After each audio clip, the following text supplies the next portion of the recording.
যে 5-6 ঘন্টায় 300 মিলিমিটার বা তার বেশি বৃষ্টি, এটা একটা ভয়াবহ বৃষ্টি, যেটা এর আগে কোনোদিন আমরা দেখিনি।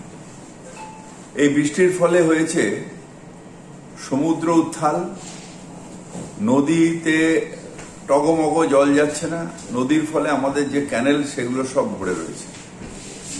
আমরা পৌরসভার থেকে সব জল ফেলছি ক্যানেলে, কিন্তু সেটা আবার ব্যাকফ্লো হয়ে চলে আসছে। আমরা লক গেট গুলো খুলে দিয়েছিলাম, কিন্তু সেখান থেকেও ব্যাকফ্লো হয়ে চলে আসছে। 1:30টার সময় একটা বড় বান আসার কথা আছে, সেই বানটা চলে গেলে হয়তো সন্ধ্যের দিকে আস্তে আস্তে আমরা জলটা ফেলতে পারবো, যেটা নদী নিতে পারবে। আলটিমেটলি আমরা যেখানেই জল ফেলি, কলকাতার জলটা পড়বে গিয়ে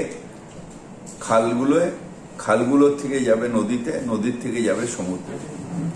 এই সবটাই ভরে রয়েছে, টুইটুম্বুর হয়ে রয়েছে।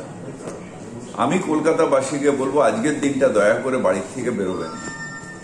অনেকগুলো জায়গায় এরকম বেরিয়ে বিদ্যুৎ পৃষ্ঠ হয়েছে, যেখানে আমাদের লাইটগুলো জ্বলছিল না, কিন্তু যাই হোক, কোনো মিটার ঘর নিচে ছিল, কোথাও রাস্তার ধারে ফ্রিজ ছিল, এগুলো